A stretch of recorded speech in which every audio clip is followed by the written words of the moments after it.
على من لا نبي بعده أما بعد فأعوذ بالله من الشيطان الرجيم بسم الله الرحمن الرحيم قال الله تبارك وتعالى يا أيها الذين آمنوا لا تحلوا شعائر الله ولا الشهر الحرام والهدي والقلائد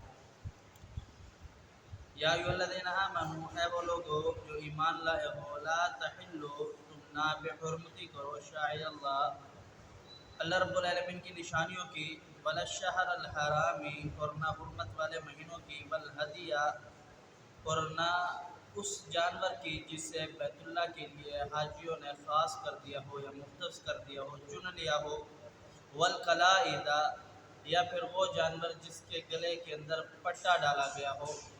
یہ بھی حاجی جب حج کرنے کے لیے جاتے ہیں خاص قسم کا ایک پٹا لٹکا دیتے ہیں. اس سے معلوم ہوتا ہے کہ یہ جانور بیت اللہ کے لیے مختص کر دیا گیا ہے. گزشتہ آیات جو آپ نے سماعت فرمائی یہ اسی آیات کا دوسرا حصہ ہے. اللہ رب العالمین فرماتا ہے کہ یا ایھا الذین آمنوا اے وہ لوگو جو ایمان لائے ہو لا تحلوا نہ تم بے حرمتی کرو شعائر اللہ رب العالمین کی نشانیوں کی جو دنیا میں ہے ولا الشہر الحرام اور نہ حرمت والے مہینوں کی. حرمت والے مہینوں کے اندر گناہوں سے اجتناب کرے بچ جائے اور خصوصی نیکیوں کا اہتمام کرے. ولا الشہر الحرامی والہدیہ اور ایسے جانور کی جو بیت اللہ کے لیے مختص کر دیا گیا ہو اس کی بے حرمتی نہ کرو یعنی اسے چوری نہ کرو اسے کاٹ کر کے کھانے کی کوشش بھی نہ کرو. یہ بیت اللہ کے لیے مختص کر دیا گیا ہے. اب حاجی جب بیت اللہ کے اندر جائے گا اور حج کے دوران اس کو ذبح کرے گا.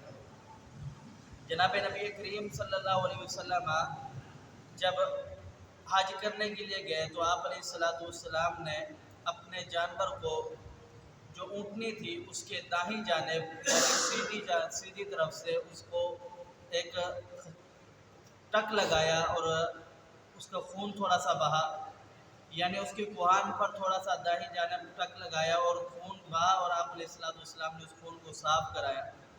صاف کرنے کے بعد پیارے نبی پیغمبر علیہ السلام نے اس جانور کے گلے کے اندر ایک جوتا باندھ دیا.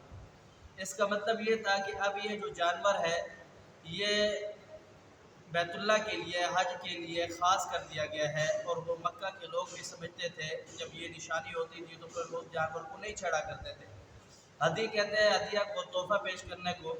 اس مفسرین نے معنی لکھا ہے کہ اللہ رب العالمین کو اپنے طرف سے ایک خاص قسم کا تحفہ پیش کرنا یعنی جانور پیش کرنا خون پیش کرنا. اس کا مطلب یہ ہوتا ہے. پھر اس کے اندر یہ نشانی لگا دی جاتی ہے کہ اس کے گلے کے اندر یا پھر جوتا یا پھر پٹا باندھ دیا جاتا ہے اور اس کو یا پھر شعار لگا دیا جاتا ہے یعنی اس کے کوہان کی دائیں جانب تھوڑا سا کاٹ دیا جاتا ہے چیرا دے دیا جاتا ہے. اسے مختص ہو جاتا ہے اور لوگوں کو پتہ چل جاتا ہے کہ یہ جانور قربانی کے لیے جا رہا ہے بیت اللہ کے اندر. اور فرمایا والقلائد قلائد کہتے ہیں پٹے کو. جناب عائشہ رضی اللہ تعالیٰ عنہ بیان فرماتی ہے کہ جب بیت اللہ کے لیے موسم حج میں جانور آپ علیہ السلام روانہ کیا کرتے تھے تو اس وقت میں ان جانوروں کا پٹا بنایا کرتی تھی جو جانور بیت اللہ جانے ہوتے تھے پیارے حبیب پیغمبر علیہ السلام کے. یعنی ان جانوروں کے گلے کے اندر پٹا یا جوتا باندھ کر یہ بتایا جا رہا ہوتا تھا کہ دنیا والوں کو کہ آپ اس جانور کے قریب نہ جائیں یہ اس کو تکلیف بھی نہ دیں اور اس کو آپ چوری کرنے کی بھی کوشش نہ کریں. یہی وجہ ہے کہ مکہ کے تو اس وقت چوریاں اور یہ ظالمانہ دور تھا جس کا جو بس چلتا وہ اسے چھین لیتا پکڑ لیتا. جب حرمت والے مہینے آتے ہیں اس وجہ سے اللہ رب العالمین نے پہلے حرمت والے مہینوں کا ذکر کیا ہے کہ ان کی پہلا احترام کرو. ان عدت الشہور عند اللہ 12 شہرا فی کتاب اللہ کہ اللہ رب العالمین نے جو حرمت والے مہینے رکھے ہیں 4 ان کے حرمت کا خیال کرو. یعنی اس حرمت والے مہینوں کے اندر یہ جانور بھیجا کرتے تھے اور حاجی حج کرنے جایا کرتے تھے. آپ ان حرمت والے مہینوں کی بھی حرمت کا خیال کرو اور جو یہ حرمت والے مہینوں کے اندر جانور جا رہے ہیں انہیں بھی تکلیف نہ پہنچاؤ نہ یہ چوری کرو.